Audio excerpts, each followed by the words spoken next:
All right, guys. Yo, welcome back to the Sobriety University / Men and Now podcast. We got a very unique episode today and then a very important one. We're going to be talking about love addiction and love avoidance. And essentially, what I've learned along this journey is this is kind of, where one night is, the real psychology behind it. And in learning about it, I know I've grown a lot recently. We have a lot of guys who have experience with it and have worked to overcome it themselves or are continuing to work on it today. So I'm really excited for this one to dive in. Thank you everyone for joining. This is gonna be a really good talk. So to begin, briefly going to kind of touch on the difference between codependency and love addiction because they can seem very synonymous and almost the same thing. And I was very confused what the two were. I'm in codependency recovery. So for me, I was just like, okay, I'm basically facing love addiction, right? Not true. There are some subtle differences. So first off, let me get this up. So the book we're going to be reading today is called Facing Love Addiction by P.M. Medley. So really solid book. Would recommend checking it out. It's going to be right here. So this guy. And dude, it's just so powerful. Would recommend anyone checking it out. It's pretty deep, so take it at your own pace. And then what the first part is that I'm going to be reading with you guys is nope, not that. Okay, right here. So codependency precludes healthy self-love, and those who are compulsively driven to try to get someone else to tell them that they are lovable and loved are termed love addicts. So the belief of love addict is that the other party can and will take care of them comes from the third and fourth adult symptoms of codependency. So again, they are related. As you're seeing, there are differences though. Difficulty owning one's reality appropriately and difficulty taking care of one's own needs and wants. And this one's pretty fascinating because you can start off entering a relationship being very, very interdependent, very independent. And I know that I found that when I get into a relationship where I find that love addiction comes up, I start to lose myself a bit. And I start to make the other person's wants and needs my wants and needs. And that's where it becomes dangerous. So, on the other hand, the obsession about the other party, constantly thinking about the person, wanting to be with him or her, to make contact with emotionally, physically, every way possible, is part of love addiction. So, this is kind of, I think a really good way to kind of gauge where you fall on the spectrum in terms of love addiction. Making contact emotionally, physically, every way possible. Man, I can tell you, I've done that. I'm sure some of you guys have as well. Just all you can think about is them. All you want is them. I know for me, I would be like, any chance I can get to hang out with them, I would take, which would inevitably, as we know with women, push them away. So the part that it doesn't talk about here, but it's in the book, and this was the real distinction for me, was that with codependency, if you break up with the person or leave a relationship that is codependent, you actually feel relief, and it's a part of recovery because you're starting to set stronger boundaries, etc. The way to tell if it's love addiction is if there's withdrawal. And that is like just was a huge distinction because I mean, I know you boys have all faced it where you break up with a girl and it just feels like the world is just crumbling. That's more of a sign that it's love addiction over codependency. So, guys, any examples on that with yourselves and trying to, having those withdrawal effects come up? Well, I have to say, like when it comes to love addiction, like I think about that. Like I tend to be cold and harsh a lot of the time, and so when I think of getting into fights, I don't think about the repercussions of the fight until and like even like threatening to break up or whatever else. It's only when like it gets to that heightened point that I'm like, oh shit, like I don't really want to break up here. I don't want to lose this person. And so it's very interesting to look at there. And like I had been in codependent relationships before, and I mean I could talk forever about this, but that was the first thing that came to my mind because I just was thinking about it the other day. I was having an argument with my girlfriend, and it got heightened to that point, and I was like, I laid down one of those lines like, if you're not happy and you don't want to do this, then just you can go. That's fine. But then that inner feeling, it's like, oh, like I really do not want to lose this person. It just was really strong. So that was the first thing that popped up in my head. Oh man, I can totally understand that. You're like, wait, should I have said that? Fuck. How do we make it work? Yeah.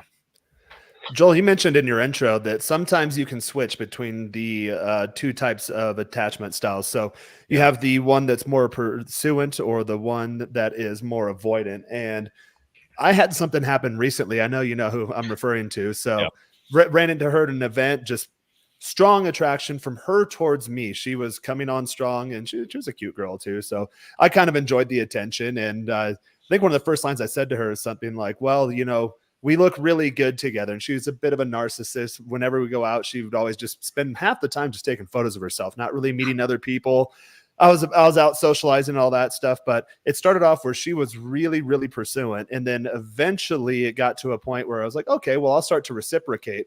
I'll allow myself to open up a bit. And the minute I did that, she started to become avoidant. So it's almost like the roles reversed at that point. So took me this time, there's about a week or two where I was like, what the hell is going on? Okay, whatever. And then ran into her the other day and she said, oh, well, I'm kind of seeing someone, I'm trying to formalize it or want to get into a serious relationship. I'm like, oh, okay, well, it is what it is. And luckily that's happened enough to me in my experience, my ample experience, that you can get over it pretty quick. But for guys that are new to this stuff, and I remember in my case, God, maybe 10, 12 years ago, the same thing happened. And the first time that it happened, it kind of shook you up. You're just thinking, what the hell? And what they do is they love bomb you eventually. So it's really nice. They almost put you up on a pedestal. We talk about a lot of times guys put women on pedestals, but women can do that too. And it feels really, really good. And it's almost, Joel, to use kind of your terms on your channel, it's almost like an addiction. You get addicted to that attention and that validation and that strong desire from her towards you. And then eventually she uses that like a tool and she pulls that away. And I think what they do is they try to lure guys in doing that. And for me, she did get me for a bit, but again, it's like a week or two. And then I kind of get that out of my system. And that's why abundance is important, because I did kind of some soul searching towards the end of Christmas. Actually got baptized a few days ago. So I'm reshifting my entire belief system right now to where I'm not going to pursue lower quality women, and not in terms of attraction, but lower quality as in the quality of them as a human being. So I felt a lot better since then. I'm opening the doors towards girls that actually want to be with me, not even pursuing anyone at all. If she hits me up and she wants to be a part of my life, then I'll vet her strongly. And I've been doing this for years, but now I'm kind of taking it to the next level to where, okay, yeah, the physical intimacy is one thing, but you got to bring more to the table. And okay, yeah, you do my dishes. Okay, you rub my back. Okay, you rub my feet. You make my bed. You do my laundry.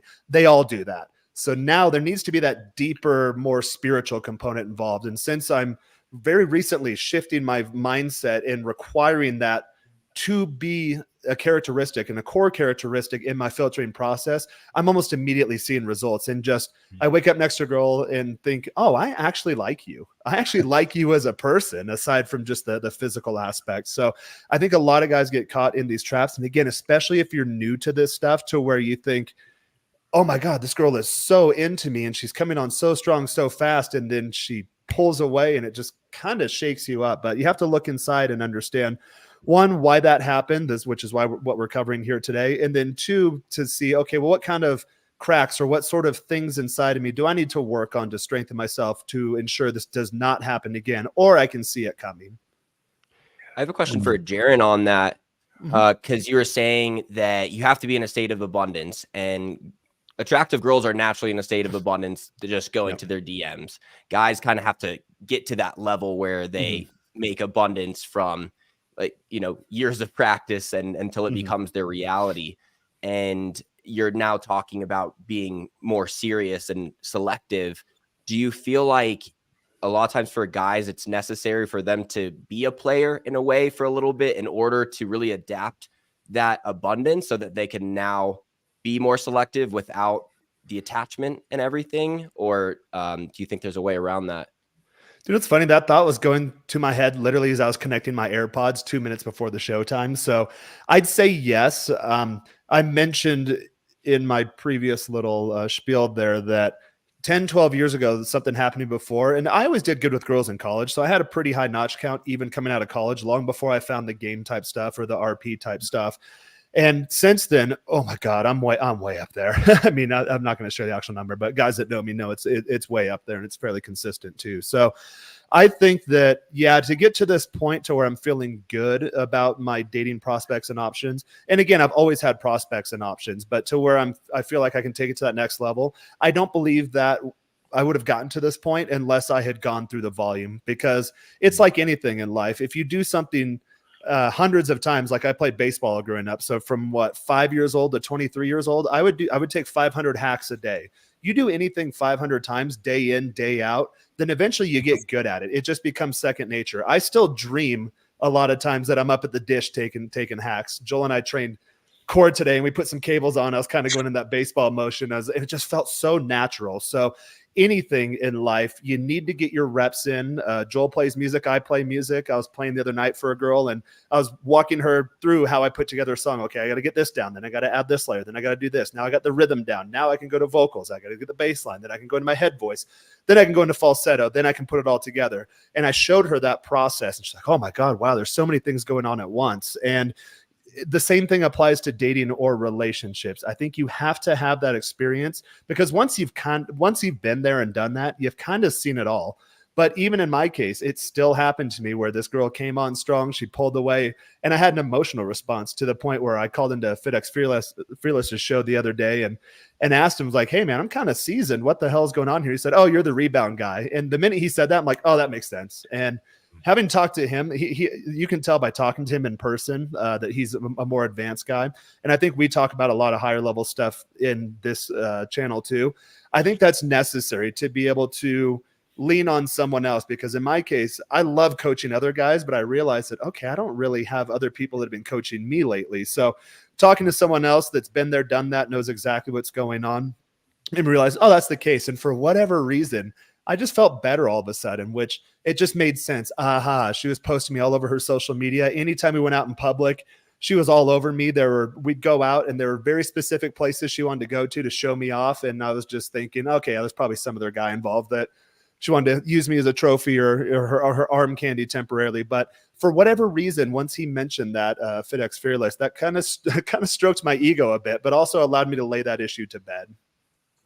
Yeah, and one point I want to make on that is that everybody's number is different. Like, there's no reason. Like, I know that they've said in the space before, oh, if you don't sleep with 50 girls, then you shouldn't get in a relationship. No, it's not that way. Everybody's number is different. It could be like 5 girls and then you've got it figured out. But that experience, those casual experiences, are very important for your growth. Mm-hmm. Absolutely. Guys, oh, go ahead. I'm just going to say a couple of things on the flip between, I call it anxious and avoidance. I mean, I think what you were talking about there, Jaron, is more like the validation seesaw, that kind of temporary thing where, he's got the power, which happens naturally. That's just games. But I think, from what I understand, the real flip here, which a lot of guys go through, is moving from kind of nice guy to the cold arsehole, like the kind of narcissist. And I think, even I've had this experience myself. So in my younger years, I was just fucking walked on, right? And by everyone pretty much, not girls, guys, everyone, people I work with. And I used to be a bit of a meathead, I used to do a lot more weightlifting, and I'd be passive aggressive with it, right? So I'd look strong and tough, but on the inside, I was jelly. It was like an exoskeleton. So I'd be all macho on the outside, passive aggressive, but inside, I was really weak. And I used to kind of tolerate things to a point, let it build up, and then I just cut someone off at the knees, out of passive aggressiveness, because I was very, very, let's call it, on the anxious side. So I was a bit of a nice guy. And what a lot of guys do when they want to get out of that nice guy syndrome, if you've read the book, No More Mr. Nice Guy, they have to flip to they overcompensate and flip to the other side. And the reason why you have to do that is because you almost become a cold arsehole for a bit. But what you want to do is fall back into a kind of secure position, in terms of the attachment style. But you can only fall back into a secure position when you've developed boundaries and self-worth. The reason why you're a nice guy in the first place, because you've got no flipping boundaries whatsoever. So if you overcompensate, which is what a lot of guys do, they start acting tough and all this stuff. The only way really to feel comfortable in the middle, to actually have a decent relationship, is to have them boundaries and also that self-worth. So there's a big, in my opinion, that flip needs to happen because that's what happens. But in order to fully develop yourself, it's inner work, isn't it? You know, it's those boundaries and things. A lot of guys in the space use the term alpha versus beta. So I say you have to vacillate between the two of those, because there was a point where I started getting really good at the dating thing. And okay, I could get pretty much whoever I wanted in the door, but I couldn't get her to stay around. And every now and then there's one where you really like her. And you're like, well, why doesn't she want to come back? Why doesn't she want to hang out with me? You can't be always asshole all the time, is what I called it at that point. So for me, it was scary at first, because I was like you, I was the passive guy. So I overcompensated, and then I had to scale it back a bit. And then I realized, because I had done the inner work at that point, that I'm kind of a nerd. So when I started showing my nerdy side and kind of my goofy, geeky side, these girls then started falling in love with me, and that was really comfortable. So yeah, so I've always been myself, but I was more on the passive side, overcompensated, and now found that nice sweet spot to where I feel like I can be myself most of the time. And the more comfortable you feel in your own skin, I swear to God, guys, women can feel your own emotions. So with this one I was referring to, and I started getting that when she started pulling back, and I started getting that anxious type energy, that just caused her to pull back more. Naturally, she probably has her issues. We all have issues to some degree, some more than others. But I realized that once you just physically feel comfortable in your own skin, especially around women, they just want to stay around you. That's awesome. And that goes for people in general. Like, I mean, let's just face it, like with dudes, I think we all get along because we're not trying to impress each other, which is, I always relate it like, okay, if I you guys. No, I'm kidding. Jared, look at me. If I can get, I talked about this with Huds last night on a phone call. If I can get to the place where I am around dudes that I am with women, then I'm just going to be chilling. So I'm really looking forward to that. And I want to move us forward a little bit here to talking about kind of the love. I want to start with love avoidant, actually, because Jared, you had brought that up, and I think it's a great place to start. So this diagram here shows a really good kind of cycle of the love avoidant, and you hit one of the points right on, Jaron, just the love bombing. So let's go through this together. So number one, love avoidant enters a relationship because he or she will feel guilty if they say no. So this goes for women out there watching as well. The avoidant attempts to be relational behind a wall of seduction, to avoid feeling vulnerable, and to make the partner feel loved or special. Man, I was just in a relationship with a love avoidant, and they made me feel so damn good. I thought I was, I finally loved, right? Number three, so feeling engulfed in any way, the love avoidant moves to a wall of resentment, anger, and gets critical of the partner. And I think we've all seen it too. As soon as, you start to reciprocate that, just like what Jaron did, I did the same thing as well.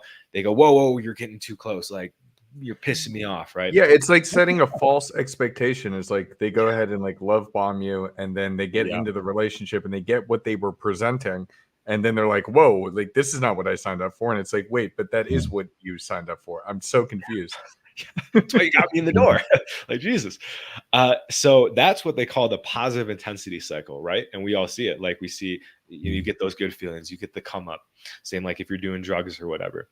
And then we have the negative intensity. So that is the avoidant uses resentment or a sense of being a victim to move to a wall of distance. And this one was really powerful for myself when I learned this, because that's kind of what happened with the person I was with. They're like, yo, like they never said it, like their behavior kind of showed it. Like, all of a sudden they were like, oh, you're I'm being smothered, blah, blah, blah, blah. I'm just like, bro, like we were fine with this, like just a little bit ago. So now in coming back to like kind of the game thing, as you learn more about women, if you're a man, and if you're a woman and you're learning more about men, you learn that you do need to play the game a bit, but that's for another podcast. In terms of the pure psychology, we move on to number 5. So the avoidant seeks intensity outside the relationship in order to feel alive and have a life of their own.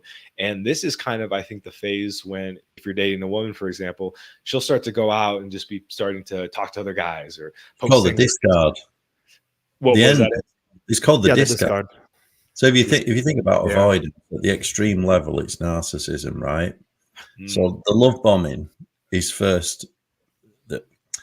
They're equally as insecure as the anxious. Really, they fear intimacy. So they love avoidant. They fear getting close. They kind of need it because everyone needs it.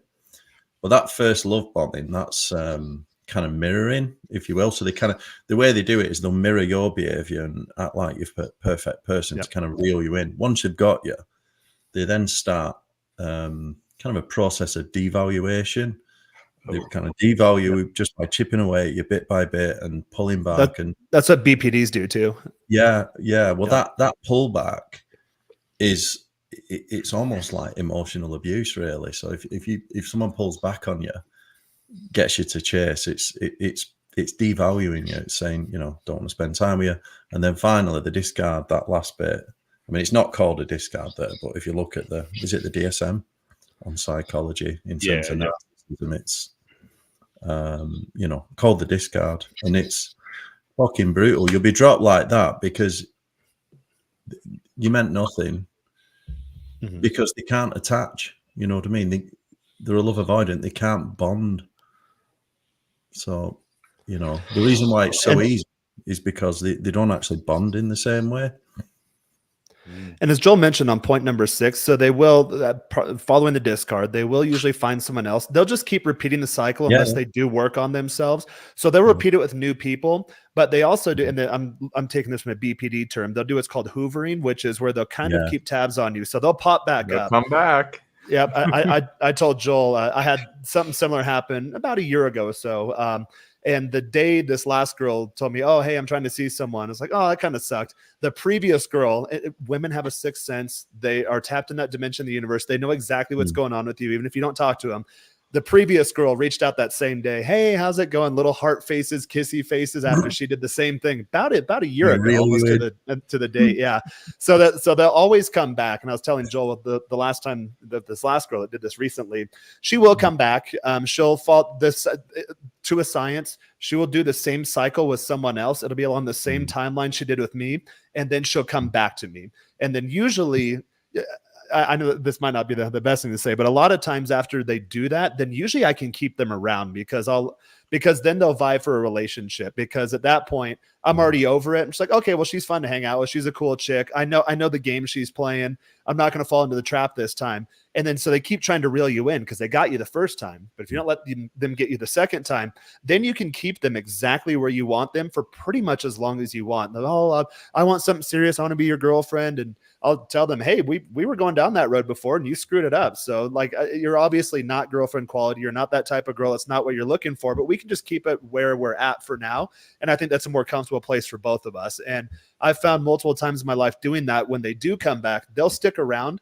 And Andy, like you said, they won't mirror you necessarily, but they can read what it is you want and present themselves as that person, almost like a chameleon. So she'll just keep doing that in perpetuity because she wants to reel you back in. So guys, if you do have, we had someone ask. We had someone ask in the group not too long ago, what do you do when an ex comes back? And I know a lot of guys say, well, once an ex, always an ex, never take them back. I used to be in that camp, but once you're able to have some emotional control and realize, okay, well, she essentially used me, but you know what? If I want to use her too, I know I'm going to get shit for this, but it's a game. That's why they call it game. You got to play the game. So if they do come back, then just know, okay, well, she's going to roll out the same playbook.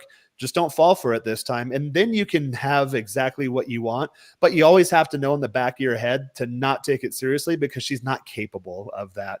And again, I'm just saying this matter of fact, not saying that's what I'm going to do, nor that's what I want to do. I like to have healthy, happy relationships. I'm just merely stating the fact that that's usually how that story plays out.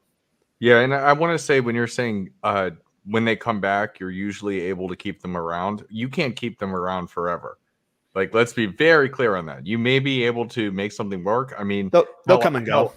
I was able to do it and get back together with somebody and spend time with them. But that lasted no more than like maybe 6-8 months. And then just boom, it exploded again, even though I had the proper frame and everything else. So you can keep them around, but you can't keep them around forever. You already know that they're a broken person. You can prolong the pull away, because if you don't get emotionally attached, once they feel that emotional attachment or that anxiety in you, that's when that cycle continues. But as long as you can kind of be stoic, you're like, oh, she's a cool girl, she can come over once a week whenever she's in town and we'll have a good time, we'll go out to dinner and do whatever, and then just not think nothing of it, then you can kind of keep them around a bit longer. But yeah, HUDs, like you said, they usually come and go. And I've got plenty of girls from my past, girls that I've dated since college. When they come to town, they'll hit me up. Hey, let's hang out. Okay, yeah, cool. But it's not going anywhere. And as long as you're, again, as a guy, emotionally able to keep those feelings from resurfacing, which for me, it's usually one and done. Once a girl pulls that kind of stuff, yeah, it does hit you emotionally a little bit, but once you work through that, then it's not going to happen again with the same person. How often have you guys found that in this situation, the girl leaves, she comes back 6 to 8 months down the road, that she has done some self-work and she's improved and she's healed that part of herself, and that's not an issue to really see again? I haven't personally found that. It's kind of like Huds was saying, you're probably going to run into the same problem again. So how often have you found that they do self-improve, and what are the signs you're looking for that they have? Well, Well, I've only so ever met one girl who's ever done self-improvement, just one in my whole life. It's kind of Yeah, what they're not. I haven't They're seen not a as lot into of that To be honest, stuff. I've only ever met one guy either, too. So Yeah, Yeah. He's in the mirror. It's me. yeah. No, it's Guy. an interesting question, because I You was in a relationship with a girl who was actually diagnosed with BPD, and so I'm used to these kinds of experiences. And one of the things, like, when we did get back together, she had not done any work yet, but one of the things that did occur was when we got back together, that's when she started to seriously do work. She quit drinking alcohol. She started to work out more. There were a lot of different, like, holistic things that she was doing. And then at that point, I think she came to the realization too, like, that I had known all along, that we are not going to work together, and this is not as serious as maybe we're trying to make it be. And then we separated. So yeah, like, I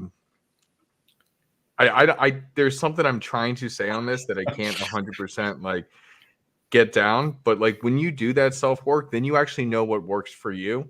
And it was through that self work she was able to realize what I realized, that this will never work. And so it was a surprise when she made her decision. The decision was not made in a very normal way. She just completely ghosted me, which is very bizarre. But yeah, Sounds I narcissistic. think that self-work, you need to know yourself to know, what you're worth and what you want in life. And she didn't know what she wanted, and that's why we kept going in this cycle. It sounds like at first she discarded you, and that's usually what happens in my No, case. So I broke up with her the first time. And that's why I'm not sure if it was her getting back together with me to get revenge or not.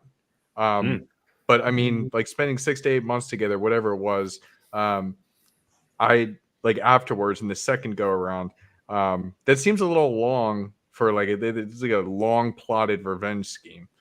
But yeah, it was probably genuine. It probably, but if you think about it, if you get broke up with, you feel like shit. So she probably you had her on the hook, didn't you? If you broke up with her, so easy to get her back. But if it happens the other way around, forget it. yeah, it doesn't work. It doesn't work the same way.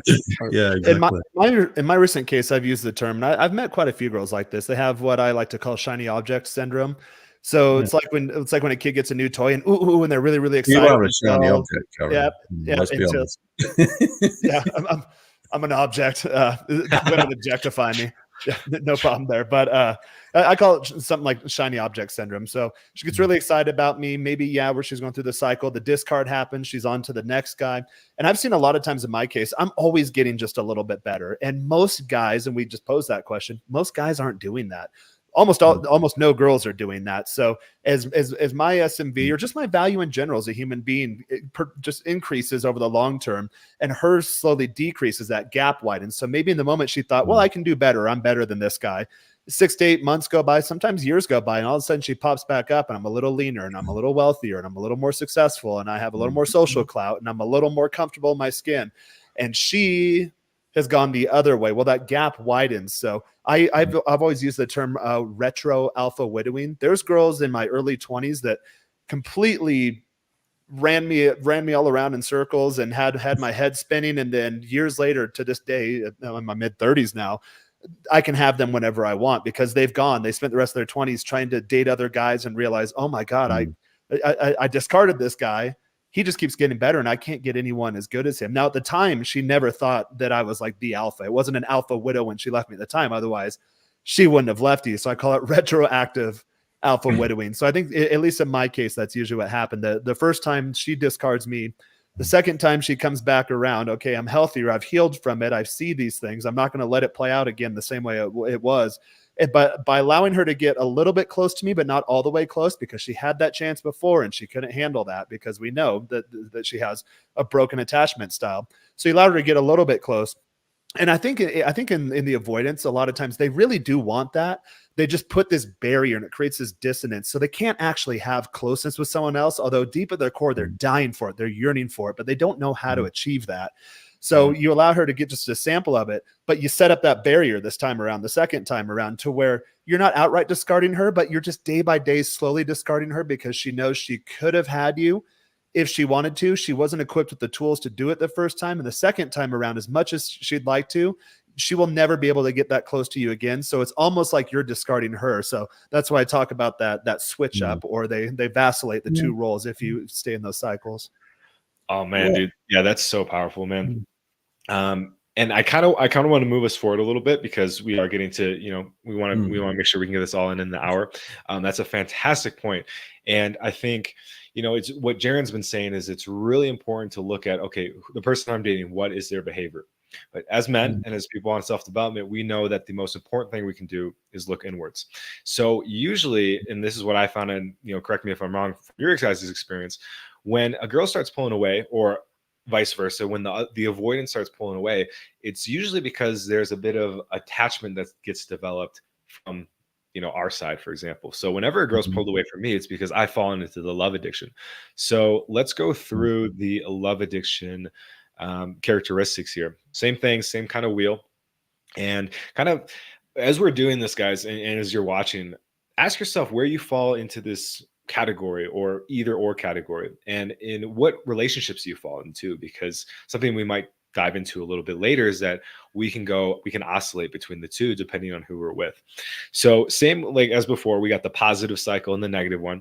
Positive one starts out, love addict is attracted to the seduction and apparent power of the love avoidant. Boom. I know I fell for that. We all do. It's like, wow, they really like me. That's amazing. My mom even didn't like me this much. This is incredible. Go to number 2. The love addict feels high as the fantasy is triggered. Absolutely. It's like, when they say falling in love, it's actually you're falling out of consciousness and you're going actually more into an egoic state. So this whole like fall in love is amazing thing. Yeah, it's amazing because you lose consciousness and you go into an alternate realm of being high on oxytocin and neurochemicals. So after the high gets triggered, the love addict feels relief from the pain of loneliness, emptiness, and not mattering to a partner. And I think this is a really important one. And in the relationship I just had recently, that's exactly what I felt. I'm like, all the work I've done has finally led to this. Like, I don't have to be, out pursuing anymore or dating. Like, I'm complete. All the emptiness and pain I felt from being a child or in high school and being rejected by girls or college or whatever, that's gone. And this is amazing.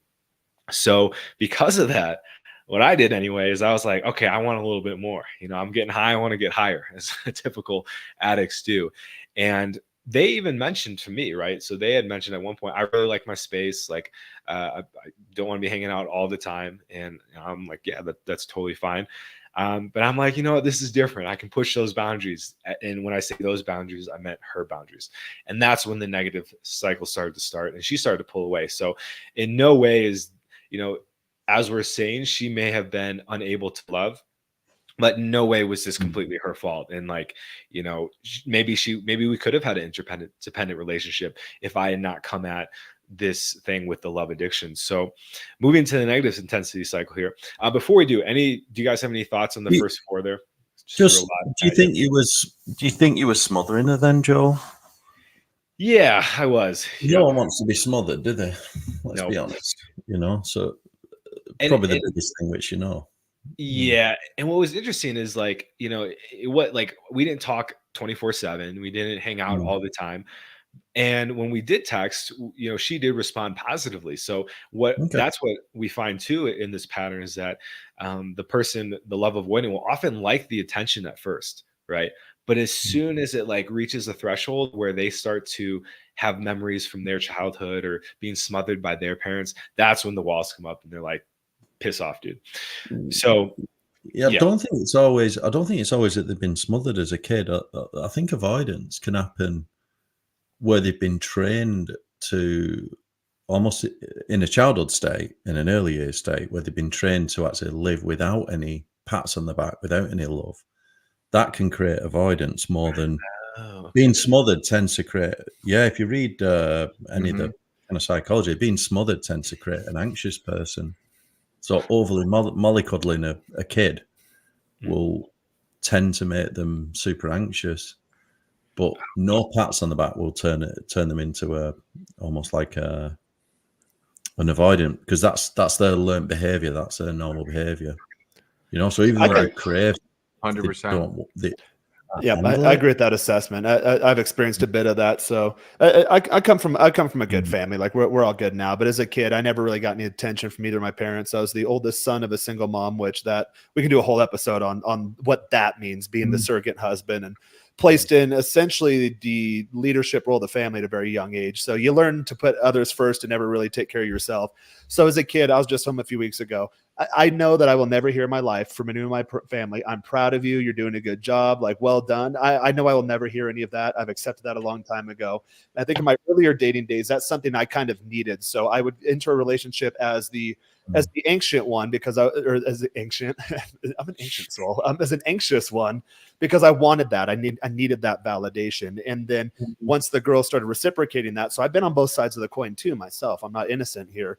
So once the girl started reciprocating that, you do feel that pressure, like, oh my God, like this is real now. Like there's something here. But if that behavior has never been modeled for you before, you simply don't know what to do. And then you do, you feel anxious, but you start to go more into that avoidant type role, because it is a bit overwhelming at some point. Whereas in my recent case, she's the one that came on first. I'm like, okay, just kind of, we'll see how this plays out. I'm not quite sure. I still have to get to know you. And then I was like, okay, yeah, I think I kind of dig this chick. I can see a lot in her. I see a lot of things I like in myself and her. A couple things in myself that I don't like when I was about her age. She's quite a bit younger than me, but I can lead her along the way and I can guide her through that. And okay, yeah, I'll start letting down the wall a bit. And the minute I did that, boom, that's when that switched again. So I've been on both sides of the equation. I think that is a good assessment, that if you have never received love, that's where the love addiction comes from, but you don't know what that looks like. And I know we're a bit into this stream, but at some point we can maybe do this in another episode. I was thinking, define what is love.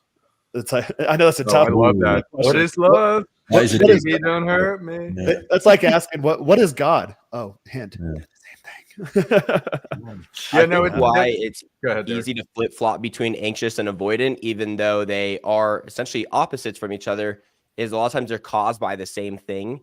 So if you have like a parent leave you when you're a child, the anxious or avoidant is just your response to that. You can be now anxiously attached in your upcoming relationships because you don't want them to leave, or you can be avoidant because they're just going to leave me anyway, so I'm not going to get started. Correct. So you might come across as anxious at the beginning, and then it starts working, and then you're like, hold on, I'm just in general not secure, so let me be avoidant now. And I noticed that I would do that if I was like fresh out of a relationship and not really over it yet. And then I'd try to start dating again. I would look for, I'd be like anxious, and I'd be like, let me just make sure I can get a girlfriend again. Right. And then they'd start reciprocating. And then I'd be like, wait, hold on. I don't know about this. And then I would honestly be a dick, kind of like what Andy was saying before. I'd like flip flop between nice guy and asshole, but never like right in the middle. And I'd like play back conversations. I'm like, I was just like insulting her insecurities, like as if I'm just trying to be like, I'm trying to get you to leave. Like if you stay through this, like me being weird or just like whatever the hell is coming out of my mouth that I can't even seem to control right now, then I can now trust you that you'll stay. But yeah, I think you can flip flop because they're usually caused by the same thing. Yeah. You know, it's hard to stay. It's actually hard to be genuine and in the middle. It takes real value. Honestly, it's like the reason why you act like an asshole, because that's a mask again. You're just using tricks and don't text a girl or whatever just to try and use a couple of games. It's manipulation. So it's the same thing as avoidance. It's actually hard to be in the middle, your genuine self, and just put yourself out there honestly and just accept whatever comes. That's actually, and it takes, it's like what I said earlier, it takes self-worth. Yeah. Yeah, That's what my mentor always tells me, the Australian dude that you thought Andy was. He's like, yeah, man, like you did nothing wrong. Like you were just who you were.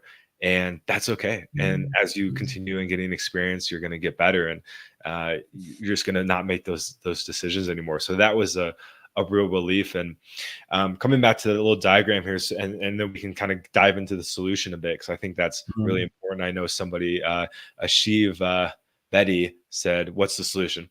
So, why I brought up the thing about the being smothered as a kid, what this book talks about anyway, is that a love avoidant often had a parent that was very codependent. So they had a love addicted parent that sometimes, not all the time, but sometimes used them for that, kind of what Jaren was talking about, as a surrogate, almost spouse. And what happens is that as soon, a normal healthy person, if they felt someone was getting a little too close, maybe they would have a conversation about it, or really say, hey, this is a boundary that is being crossed. I'm going to ask that you not do this if you want this to continue. However, as we're seeing, the love avoidant will pull away and then dismiss the person and just run and go maybe see another dude who we see on the internet all the time. Like when that happens, I see, okay, love avoidant. And that does come from the dynamic of having a parent that was too smothering. So guys, again, once again, check out this book. It's absolutely phenomenal. It's changing my whole life. And so we'll get into this negative intensity cycle and then dive into the solution. So number 5, the love addict develops awareness of partners' walls and behaviors outside the relationship, and denial crumbles. This is that moment, that gut wrenching feeling where you're like, oh shit, they're not liking me as much as I thought they did anymore. Then we enter withdrawal. And this is, again, I said, the difference between codependency and love addiction. With codependency recovery, you get out of it, you feel relief. With love addiction, you feel like your world's crumbling apart. And it fucking hurts, man. Like, I mean, we've all been through it. Heartbreak, AKA love addiction withdrawal, I think is maybe the more psychological term we're learning. And then, as I'll have it, we obsess about how to get the love avoidant to return, or how to get even. There's that revenge. There's that, I'm going to sleep with someone else that's hotter, and then they're going to see me, and then I'm going to be, they're going to want me back, which is all a strategy. It's another covert manipulation from the love addict side. So, both sides are at, I wouldn't say fault, but are part of the, narcissism in a way. And then the love addict compulsively acts out, obsessive plans. And this, I think, is what we see all the time what a lot of guys who are new to boundaries and stuff do. Like they call her, they text her, they're like, I miss you, baby. You were everything to me. What the wise thing to do is, and I think we all know this, is to leave, right? You just walk away. Andy, you told me this. Don't ever reach out again, just unless they reach out. Yeah. No contact. And then that's not acting out those plans. And then finally, the love addict repeats the cycle with the love avoidant. But that's a boundary, Joel. That's a boundary, right? You almost need these rules that you won't cross, and you're going to have emotional self-control. Even if your heart's pulling you one way or another, you need a set of rules that you want. A boundary is, no, I'm not accepting that behavior, right? And that's what you got to develop, because I think the issue you had was you'll keep attracting those type of women. You don't want to attract an avoidant. You actually want to attract a slightly anxious, a woman who's slightly more anxious, slightly leaning towards anxious, near secure, but slightly anxious is the best. Yeah, right. Because that's a competition anxiety, and a lot of times people say that the key is, and I try to practice this too, indifference. Now, it doesn't mean be a cold-hearted asshole or dick the entire time, but indifference, at least in the initial phases. So a lot of times, and I've talked to Joel about this, where if you meet someone and instantly it's like worlds collide, like we're twin flames, that we're old, long-lost spirits, all of a sudden we've come back together. It feels like, wow, this is insane. That's where you get into the addiction. It's like the first time you try a drug, that first time you're like, oh my God, it's opened me to a whole new world. If you're feeling those emotions when you first initially meet someone, for me, I normally know in my head, red flag. usually it's kind of, okay, well, this girl seems pretty cool. I enjoy her company. I'll keep seeing her. She seems to be into me. I'm opening it up to her. But it goes at kind of a natural progression. I've noticed in my life that the healthiest, happiest relationships, and I talk about game stuff and strategy and techniques and tactics and that stuff all the time, but so I do have the experience there. But I've noticed the best relationships, they just kind of happen. You don't feel good or bad. You feel kind of indifferent at first, and they just kind of unfold. They're organic. And I hear people all the time say, oh, well, yeah, a marriage is tough or relationships are tough. It's like, well, yeah, if you're in the wrong relationship, but a good relationship, it's not hard at all. When you really are meant to go together, it just kind of happens. You don't have to force things. You have that trust, you have that comfort, you have that confidence. You can sleep at night. If someone texts her, like, you're not worried, oh, is it some other guy? It's like, none of those thoughts occur when you are in a healthy, happy relationship. So I've caught myself doing this too, where worlds collide. She kind of shakes things up. You're like, oh yeah, I feel alive. But well, you know what? Drugs do that to you too. And then that come down is absolutely terrible. So I always advocate practice a degree of indifference. Again, that doesn't mean emotionally close yourself off for the opportunity of something to unfold in the future, but just kind of be aware of what's going on. Observe the behavior. If a girl's really into me initially, it's like, okay, I see this, but extend that runway, extend that timeline a bit, and just see how things kind of naturally unfold to make sure that it's not a cycle, that it's not a front, that she's not being a chameleon. And people can only pretend who they are for so long. And once the truth kind of starts to come out and you can actually see who they are for who they are, I think that's when the feelings of love, and love is not to be confused with a lot of this trauma type stuff, a lot of addiction type stuff. People will confuse it with, like Joel said, oh, I'm falling in love, I'm head over heels for this person. We hear these terms used all the time. That's not love. A lot of times that's just lust, or that's unresolved trauma resurfacing itself. If you don't resolve it, guess what, guys? The universe will just keep giving you the same challenges until you finally figure it out. And a lot of people get stuck on the same level in life and they never progress. So in my recent instance, like, okay, well, it's been a while since it's happened, but for whatever reason, the universe is throwing these things back up in my life. That means that I'm on potentially the right path, but I need to get over this hump or this milestone to move on to the next level, to find what it is I'm actually looking for, which I explained earlier in the show. So practice indifference. Don't have your blinders on. Be aware if all of a sudden someone's really, really into you really fast. Like, okay, you don't even know me. Why are you that into me? I don't know you either. I like how this feels, but we need to slow things down. We need to pace this out a little bit and then just let things naturally evolve. I know, Andy, you kind of were touching on that a bit too. Yeah, great point, Jaron. Just, that indifference, that masculine indifference, as our good friend Casey Xander calls it. That's a few of us here are Xander fans, but and kind of like, Andy, like you're saying too, like, find someone that's a compliment to to what you need to work on. I think that's really powerful. I'll share. I started seeing a couple people, and yeah, they're a little more on that side, just like you said, where it's like I'm the one kind of not texting them back for a day or so, and it's like pretty powerful. I'm just like, and I'm not like, after this experience, I'm not like even attracted to people that are just kind of that avoidant anymore. I'll delete their number as soon as I sense that. I'm just like, no, I'm not. That is the fix, Joe. That there is the fix, right? So you want to get. So if you keep attracting avoidance and you're a love addicted, you don't want to be that way. The reason why you keep attracting them is because that's what you naturally attract to. As a love addict, you're always searching for what you can't quite have. It goes back to your childhood. So you want to shift yourself so you attract. You stop attracting those people and you start attracting someone who's a bit more secure or slightly anxious of secure. Because my opinion as a guy, you want to be the one, you both want to be secure, but you want to be the one that's slightly edging towards narcissism or avoidance. Only slightly, not massively. You don't want to be a narcissist, but you want to be the one that is on that side slightly, and you want your girl to be slightly on the other side because you want polarity. Right. Yeah. And that's, I do have to jump, guys, but I wanted to kind of talk about this because it is very, very, very interesting, like to have that polarity like you're talking about. Because I think we all kind of grow up on one side, and it's when we talk solutions, it's the self-work that brings us closer to the center, which is secure. But that polarity can work very well. because I know for myself, at least, who I have become. I'm more the love avoidant, and my girlfriend's more of the love addict. But we sit so close to secure Mm, that it works in perfect polarity. correct. Mm, Correct. mm. That's where you want to be. That's perfect.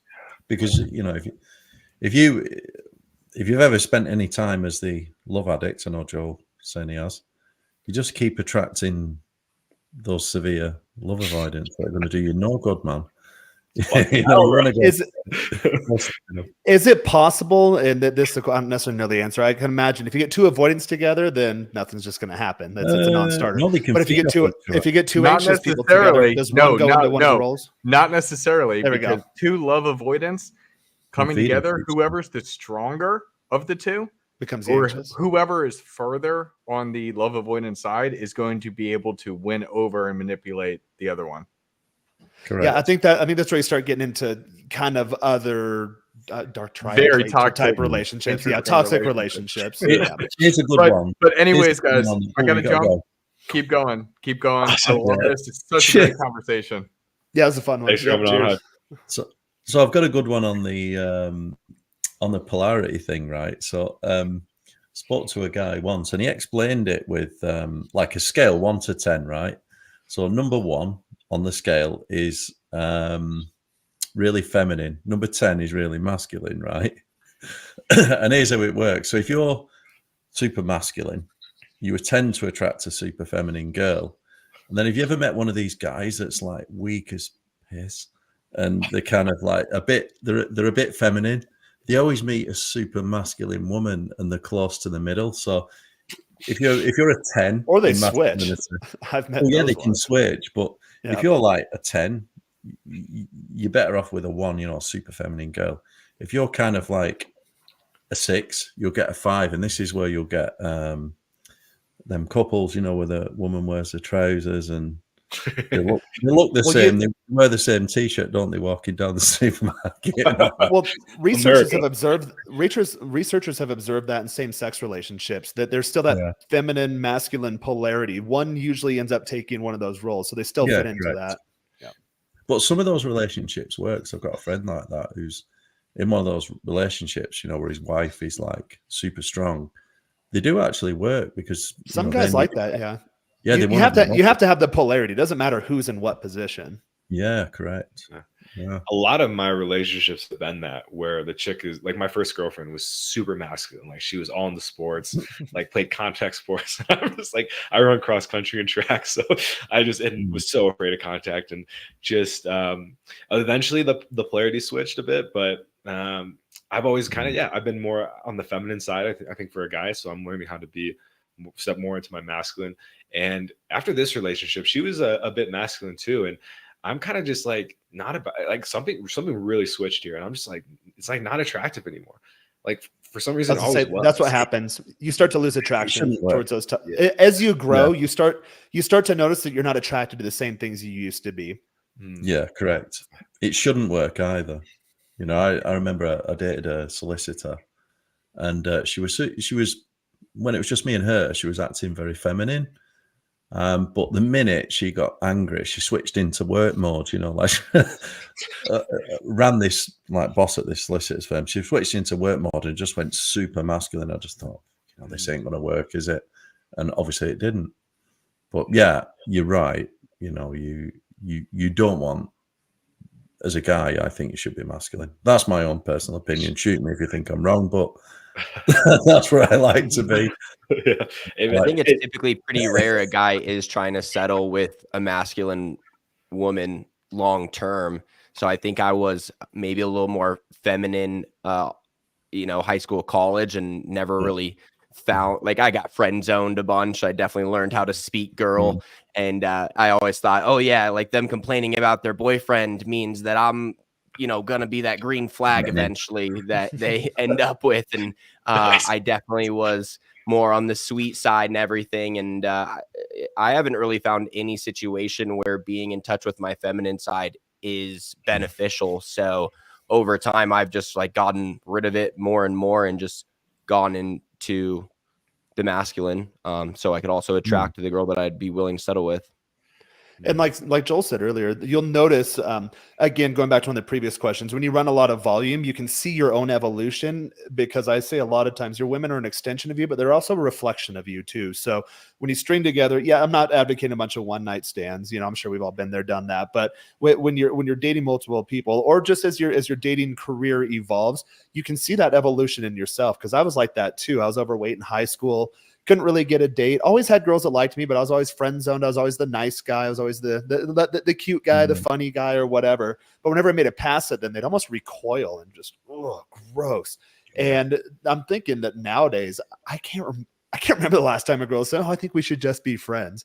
Because I'm more in that kind of F-boy type category, to where, okay, if they're going to drop me, they'll just drop me. And that's usually because they want a boyfriend. But a lot of times what they do is they'll kind of keep you on the burner.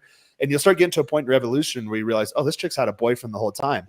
You had no idea, but you can kind of see those signs. You kind of suspect something is up. But you eventually get to the point where the more that I've stepped into my masculine, even in the bedroom, you'll notice that things are a little spicier, that you can kind of push your boundaries a bit more, that things like, oh, well, I think we should take it slow. I think we should wait. You get, like, for example, guys ask the question, oh, well, if she puts out early, is she a low quality girl? Well, not if that's what you're used to. Earlier in my dating career, I'd have to wait months, and then maybe it was weeks, and then maybe it was three to 5 dates, and it was 3 dates. And then all of a sudden, I mean, for years, like most girls I date, it happens almost immediately. And 10 minutes. Literally, like Joel can attest to that. They walk in the door and we just go, "Hey, what's up?" We go straight to the bedroom. Deep house club mix goes on, and we're off to the races. And so you'll notice that in your evolution for guys, we're all at different stages in our dating progress, but you'll notice that as you level up, you unlock new levels of behavior in the women you're seeing too. And it's really nice. The more you lean into your masculine, again, as Andy mentioned, you have to have that polarity. So if you're about towards the middle, that's fine. But the more you lean into your masculine, then the more she's going to lean into her feminine, and you create more polarity. And then that's where I feel like there's more depth and there's more dynamic range in the relationship, which I really enjoy. And you know what, guys, like, don't do it for yourself, especially if you're a nice guy. Nice guys love women. I've always loved women, even when I was a nice guy. Sometimes I get accused of being an arrogant asshole, but I still love women as much as I did. But the nice thing is that if you really love women, then do it for them. I mean, obviously do it for yourself, but when you step into your masculine, women benefit too. So there's no reason to not do that. That's such a great point. And quick thing on that, Andy. I think that, Jaron, that message you said can, like, if you're a woman watching this, think of the opposite, right? The more feminine you can be means the more masculine guy you're going to attract. And I know a lot of women in today's day and age are frustrated because they're not attracting masculine men. Well, when you come with demands every date and are like, okay, we're doing what I'm saying, and blah, blah, blah, blah, blah, it's a huge turnoff for a guy, especially if they're a masculine guy. And maybe you attracted him with your feminine in the first place. So the more feminine you can be, if you're a woman watching this, the more you're going to have that polarity as well. So for women watching, the more feminine you are, I'm saying this as a guy, you draw the masculinity out of you. When I have like a super sweet, just nice, pleasant girl, I feel more confident. I feel more stoic. I feel more powerful. So a lot of times, I know this effeminist narrative that's been going on for decades or generations now. It's like, oh, well, women deserve equal rights, which they do, but that they took it too far to where, okay, well, now you have to be like a man, be exactly like a man. That is such a turnoff to men. And what a lot of women fail to realize nowadays is being feminine is a superpower, because the more you're in your femininity, you can have any man you want. I coach girls all the time, and we've been talking behind the scenes about maybe coaching girls to where, well, I don't know how to get a boyfriend. Like, how do you not know how to get a boyfriend? Just show up, look hot, shut up, laugh at everything he says, be pleasant. And there are so few women in the dating market like that. Joel, you've seen, me bring different girls in and out of my life. When I do come across one of those, like, ooh, I'm holding on to her like Lenny of Mice and Men, like, oh, I like soft things. Like, I have to have it. I don't want to let this go. So it's not hard to get a boyfriend if you're in your feminine. And a lot of women fail to realize that the femininity is a superpower, because you can draw the raw masculine energy out of a man. And when you combine those two things as a unit, you can conquer the world. There's great things that have happened throughout history. And I think it's really sad that those roles have switched to where men have been taught to be more feminine and women have been taught to be more masculine. If you go back to the natural state of things, all parties benefit from it. Jaron, I'm not sure. I don't think it's I'm going to stick my neck out here. I don't think it's the women not being feminine. I think that them not being feminine is the reaction to most men. I agree with that. think the same woman can meet two different men. She can meet a masculine man and she'll be feminine, and she can meet a more feminine guy and she'll be super masculine. So I think it's not really for the woman to start being feminine. The big problem in society today is a lot of weak men.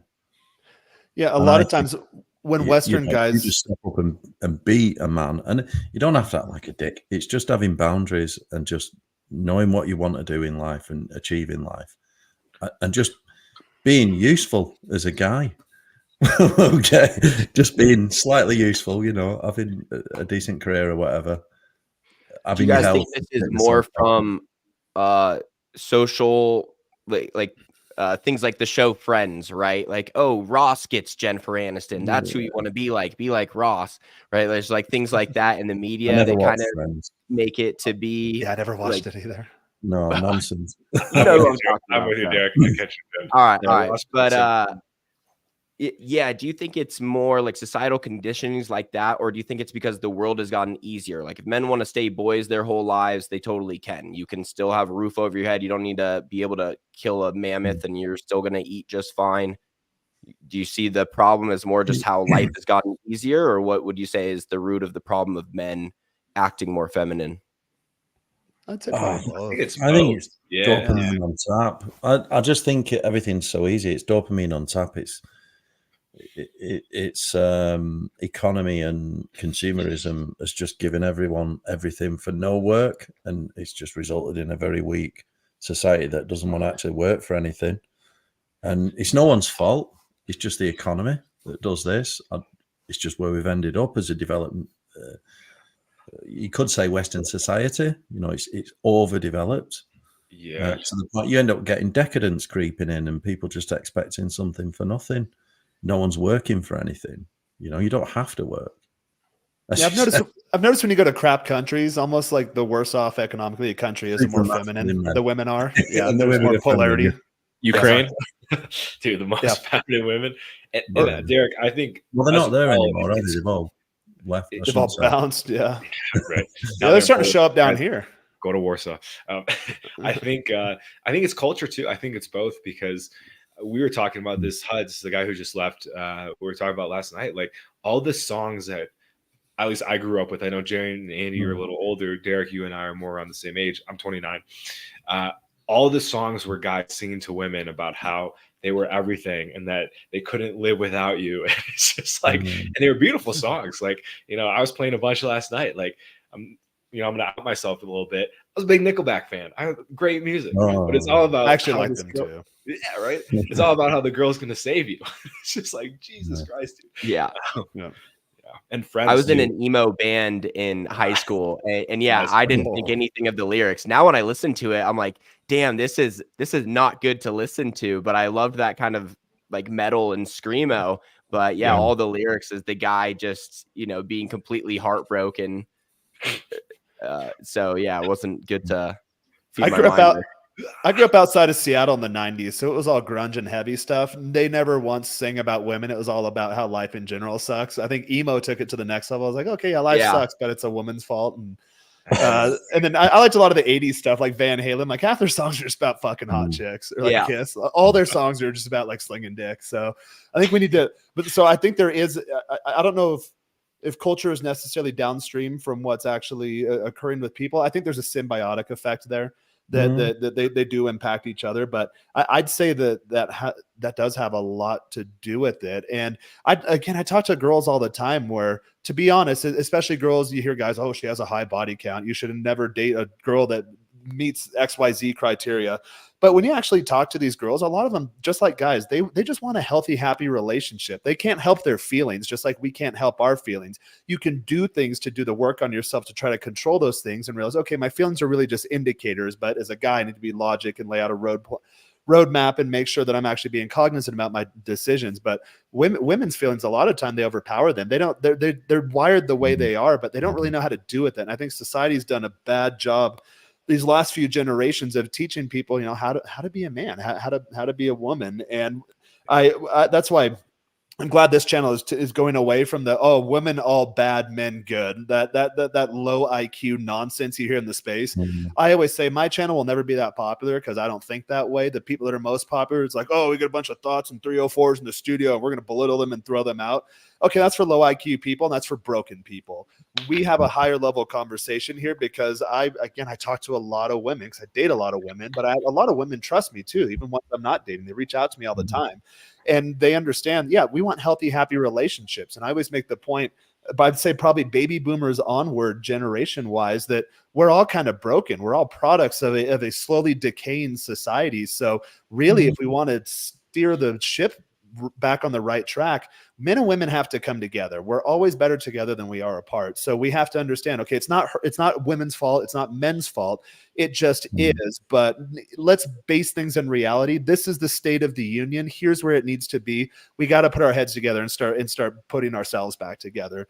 And I'm glad that we stay away of a lot of the resentment here. But guys watching, if you think, oh, it's all women's fault for my lack of physical intimacy, for my lack of love. Well, no, that's kind of something broken within you, because once you start getting that together, as we mentioned earlier, these broken women just don't come in your life anymore. They're just not on your radar. Or if they do, Joel, I had a girl over last night. She was just kind of weird. She was kind of off, and she was not as attractive as she was in her photos. She came in, and eventually I got to the point like, nah, like I'm not really feeling it, you know, like what are you doing here? I had better things to do with my night. And then we came out and listened to music and cooked, and, you know, it was a much better use of my time. But you get to the point where you're just like, nah, I'd just rather not. And that's a healthy place to be, I believe. Yeah. And guys, you're never broken. Like I absolutely, Jaron, I'm with you 100%. But never, you know, I think one of the best things you can do is start, you know, rewording the way you talk to yourself. So I think that's been a big change for me in the last couple of years is, you know, I'm not broken. There's not something wrong with me. I'm not a mistake. I'm just learning, and I'm just exactly who I am. And through stuff like this, through consuming content like this, reading books like the one we shared today, getting out, talking to people and connecting with other people that are kind of like-minded in where you want to be, you start to reframe those ways you talk about yourself. And that's really a lot of transformation comes. I think a better word is probably misalignment. So I use with my guys a lot of time that are you integrated? Have you integrated the good and the bad and the white and the black and the up and the down and everything about yourself? And you'll meet guys that you're like, okay, like they're almost put together. Yeah, I think broken's the wrong term, because that implies that you can't put it back together. Even if you do, there's going to be, they use the analogy of when you drop a glass. Yeah, you can glue it back together, so it's still going to have those cracks or those scars. I believe for guys or for people in general, a lot of times we're just a little misaligned. There's, okay, maybe you're 98% of the way there, and there's a couple little ideas you have to pull out of your head and replace with something else, or maybe just pull them out and just, you know, throw them away because they're not serving you completely. So yeah, I use more terms more like integrated versus disintegrated, and aligned versus misaligned. Yeah. Love that, man. I think that's a great. Oh, go ahead, Andy. I see a thought. Right. Yeah, just something I talked about the other day. So we're all flawed, aren't we? We're all flawed humans, you know. Just got to realize everyone's on their own journey. And I think part of the human experience. We're supposed to be. Do you know, if you really internalize that thought, if you really, like I've told you guys before, love all humans, right? Because once you realize that everyone's flawed, it's so easy to forgive, you know? And it doesn't matter, you know, if you're more further on your own journey, whatever, but it's so easy to forgive people when you realize that everyone's flawed. And this is, it's not indifference. When you said indifference, John, that's true, but it's not a game. You're not putting it on. You're just okay with whatever outcome. That's exactly it. Yeah. Outcome independence. With you anymore, fine. You know, like it's fine. That's their choice. Everyone's got a choice.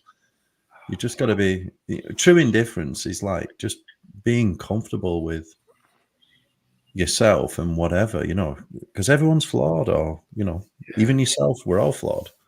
Yeah. And when it comes back to Andy, like I felt love. I felt love when you said that, because it's like, you know, you have that indifference, like Jaron said, but it's with love. So you look at the person, and I think like unkind indifference is like, you're like, oh, screw this person. Like, I don't give a crap what they do. Like that, there's an element of resentment. With I was talking to you about Where does that get you, though? too Where cool does for it- school guys. yeah. Like, oh, Where I'm does so it and so, and I'm so any- important. When you actually Yeah. play South Park, when you have Yeah, that true, exactly. like, I like how you said forgiveness.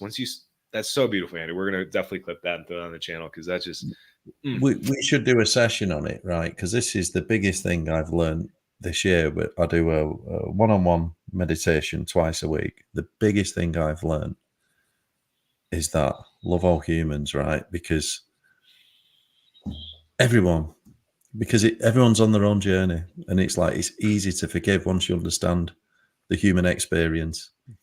It doesn't matter. It's like, you know. And to tie it back Yeah. into the main topic as it pertains to the anxious versus avoidant type attachment patterns. Really, a lot of times on either side of the equation, a lot of these people don't necessarily know that they're doing these things, or they don't necessarily, maybe they don't want this to keep happening. Like the same thing in my case, like the girl that pulled away at some point, and she may be saying it like her besties right now, who knows, but like, oh, why can't I have a good relationship? Why can't I meet a good man? So they realize something's off, but a lot of times they don't realize that they're playing out a cycle. And a lot of times it's a cycle of trauma that was put on them. One of the biggest things that helped me in my dating life was forgiving my parents for having gotten divorced. Going back, like I got to an age where I have a memory of when they were my age. And I'm like, wow, you know what? Like, okay, yeah, there's still parts of me that I need to improve. Like it's a lifelong journey of improvement. It never stops. But looking back, okay, well, my parents were my age. Wow, they really messed things up. And I'm taking that generationally and I'm shifting that energy and I'm starting to move it in the right direction. And I'm not going to commit the same mistakes that my dad did. And I'm not going to get into the same situation my parents did. But you start to see them as a kid, you don't know any better. It's just really traumatic. You know, anytime there's a rift in the family or a split. But as an adult, looking back and just seeing them as two other adults, just two other imperfect humans, and then being able to forgive them for that and understand why they did the things they did. A lot of this digitally mediated technology wasn't around to where they could go on a forum or they could watch a YouTube video and start to unpack this stuff. Psychology was just in its infancy. Religion was kind of already making its way out of mainstream culture. So you put two imperfect people together. Yeah. Toxicity is going to occur in a relationship, but that doesn't mean they're bad people. It doesn't mean they wanted that to happen. It doesn't mean they wanted to damage other people. So for me entering my dating life, I was just a product of that. But guess what? My parents were a product of something else larger than them too. So it's really no one's fault. The onus is on you as the individual to start steering things in the right direction. But I think forgiveness is a great place to start too. That, hey, a lot of times, like if every time you get into a relationship, you get really anxious and you have to pull away or sabotage it.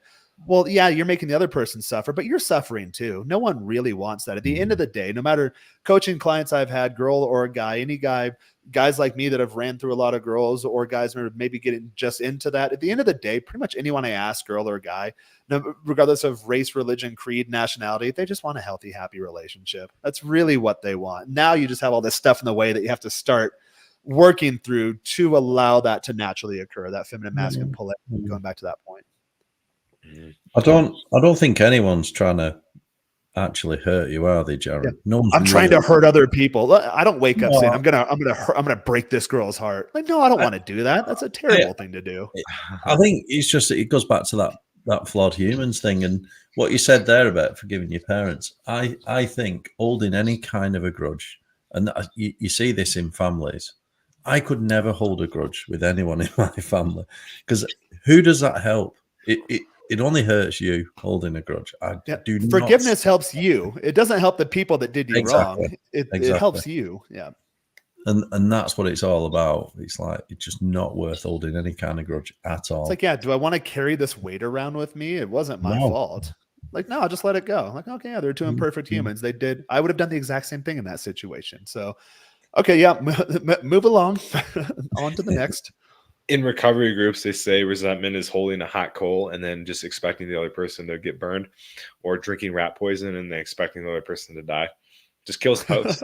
Just kills the host. So, guys, I want to say this has been a fantastic conversation, and we do need to wrap up here. So, I want to thank everyone who tuned in and commented, joined, was a part of this conversation. It's a fantastic it's just so fantastic to be going deep and talking about these things that maybe a lot of us have been told are gay to talk about or something like that. Speaking of which, I'm gonna throw up Glenn Lawrence. Where's Philly's best hitting coach?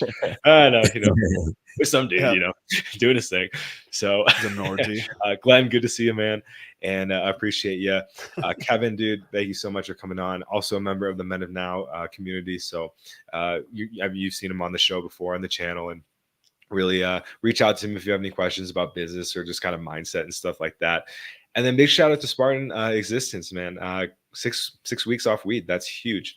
And it's just so great. Hit up Joel, get on his channel. Yeah, man, absolutely. Come on for I have no idea. Yeah, I think I've seen the name before, but yeah, dude. I think he's one of my guys. Yeah, Spartan's been around for a while. Sweet. Awesome. Yeah. I know Derek has been off weed for a while too. So it's just so great to see so many people getting better. And yeah, so let's take a moment. We'll wrap up. We'll go around the horn, tell people where they can find you. And yeah, Derek, would you like to kick us off? Yeah, definitely. This has been a great conversation. I learned a lot from you guys. I maybe didn't have as much to say because this isn't my area of expertise. I got a lot of experience of, but being on both sides of the love avoidant and the love attached. So said what I had to say there. But yeah, this was really great from you guys. And my channel is Derek Vidal. I talk about everything entrepreneurship, mostly marketing, and then mostly Instagram marketing. So feel free to check me out over there. Yeah, thanks for coming on, man. And then Andy, very awkward. Thanks, Derek. Andy. All right, cheers, Derek. Yeah, I'm Andy Holt. My channel, Tips and Tricks at Home. It's more for, I do a lot of book reviews and love psychology. That's why I'm here. Dating's not really my topic, but it's all part of psychology. That's why I kind of came at it from that angle. So yeah, I do a lot of book reviews. My other thing that I do, a lot of cooking, which I do enjoy because I do believe in health. But yeah, if you want to find me, just go to my Instagram there, and all my various links from my Instagram account, Andy Holt _ AZL. I say AZL, but I think most of them are American audience, so AZL, and that's me. All right, and I am Jaron Scott. So for those that have been following my channel for a while, you'll notice that I changed the name a few months ago. I'm starting to change the content. So I'm taking my brand in a new direction. I've been living on and off in Mexico for 20 years, speak Spanish very well for a gringo. Still have a bit of an accent as I hear him play back in my video. But I've been fully acculturated, have lived here, have a very good high quality lifestyle for myself. So I'm taking my YouTube channel more in the direction of I'm starting to do Spanish language lesson videos. I'll start doing more intercultural topics. I'm actually published in multiple languages on those topics. So figured that as much as I like the dating stuff and the red pill stuff and manosphere stuff, it's time for me to start growing a bit too. So that's where I'm taking my channel. However, I am a part of the Men of Now community, and I do like these topics, and I really do like helping guys out. So reach out to me on Instagram at Jaron Scott if you need any help in any of these areas of your life. Gringo Guides is a YouTube channel. So if you want to start learning how to speak some Spanish, maybe you're looking to move to Mexico at some point or want to start doing exploratory trips, want to do the digital nomad, expat, passport bro type lifestyle. I've been there, done that. I can definitely help you put together a process and do just that. Click through to my channel. I'm offering a $20 introductory call for 30 minutes so we can start getting a plan put together for you. And again, the dating topics at Jaron Scott. And then also this Men of Now community that we have on the ticker down below. That is a community of like-minded guys really just looking to level up in all areas of love and life by building lives worth living and loving, but we're taking it to the next level. So yeah, we'll talk about fitness, we'll talk about finances, we'll talk a little bit about dating, but as you can see here at this conversation, we're talking about a lot higher level stuff. We don't hold resentment towards women. In fact, we are planning to eventually open the community up or have a crossover community to bring women in because we are attracting a lot of attention from women. And every guy in there, we all do pretty well with women. That doesn't mean, okay, yeah, the ability to get laid or whatever. That's one component of it, but the other one is to build long-lasting, healthy, happy relationships. So really, it's just all about practicing self-love. And the minute you have self-love, then guess what? It just starts to come back to you in abundance. So it's a much higher level community than a lot of stuff that's out there. Low monthly recurring price point. So right now it's currently $75 a month. That should be something most guys can swing. I mean, really, it's a bar tab. That's one night of you not drinking a month, and then just come join the community. And then we also built it to where you can be incentivized to grow the community and actually be rewarded for doing so. So we have a very, very attractive affiliate program to sell any sort of products or coaching services, or even group memberships to the community itself. So we're doing 50% of the monthly recurring revenue if you refer people. So refer 2 guys to the community, you pay for your membership. Each of those guys refers 2 of them. And we built this so it can actually scale exponentially, because we really want to expand our reach and touch many, many lives from all across the globe. And we're off to a good start right now. So I definitely appreciate you guys watching, stopping on by. Again, reach out to any of these fine gentlemen here, but also make sure that you check out that link down below and pop in the community. This is just a preview or a sample of what we do. The really deep work happens behind the paywall there. Absolutely, Jaron. And I've grown a lot from the group as well. We have 3 of us that are in it. Derek's an honorary member. So it's just all kinds of cool people. Really, at the end of the day, we're just learning how to be more human and less of in our own egos and stuff like that. And that's something that I think the world's ready for. I know I am for sure. So, and absolutely, guys, check out Jaron's channel. It's awesome. He taught me a phrase that I was saying incorrectly when I'm talking to women. So that's been a huge game changer. So you will get instant results. And we're at the point where pretty much everything you still say is incorrect, but we will get there. I'm glad that you actually have a long-term lesson plan. So, and then you're my audience. It's nice because Joel and I are roommates. So as he's recording the videos, I'm like actually looking at my target audience. So it makes it really nice to do the content. Yeah, girls like, it's endearing when I can't actually say words, but Google Translate, man, that's the word. That's the move if you come abroad. So yeah, absolutely. You guys check out that channel. You're going to learn a lot of stuff. Same with Derek, man, super helpful in learning how to grow social media. Both Jaron and I have restructured our coaching packages because of Derek, your advice. So big thank you there, brother. And as well as Andy, just giving a great friend. And I love it. You're so good with girls, you don't need to talk about it. That's how you know. Hey, It's good with the ladies. So for myself, I do addiction recovery and Sobriety University. Come check it out for all kinds of addiction content, mostly marijuana focused, because that seems to be the one that people are gravitated for. But we get to have talks like this that talks about other cross addictions, which I found myself that I have more than one. They're like weeds. I pulled one, and then there was 7 more, and then I pulled those 4, and it just keeps popping up. So we had a stream, or the last 2 videos on the channel with Derek, and he shared experience on weed. So Derek actually came to me a few months ago to quit marijuana, and he's just had fantastic success. We've grown a great relationship outside of the coaching itself. And it's just, a pleasure to have met you and to be able to do this. Like it's absolutely unreal.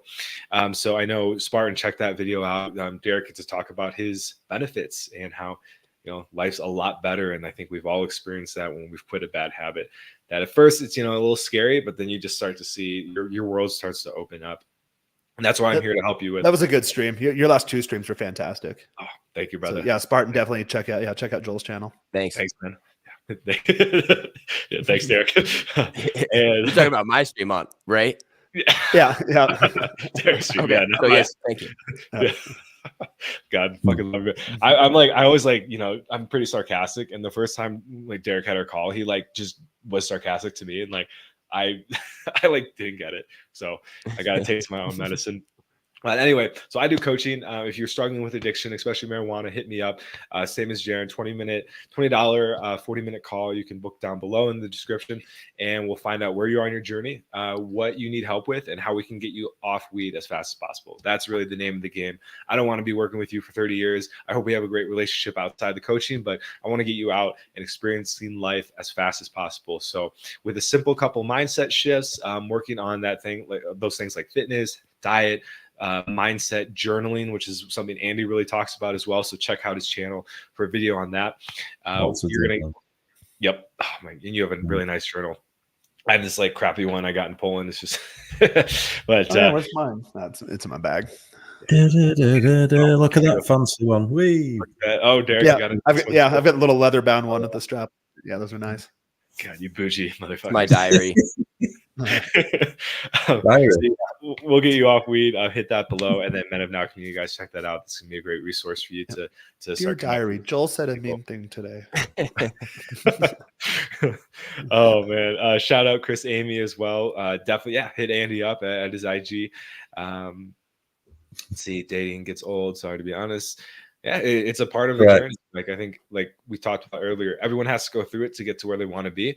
But once you get to a point, like kind of where Jaren's at, he's ready to kind of transition into something a little more Move meaningful. along. Yeah. Yep. And then likewise, man, love you guys, Jaren, Derek, Andy, Huds, love you guys, and we'll talk to you in the next one. So adios. Yep. Peace. Cheers, Thanks, boys. guys.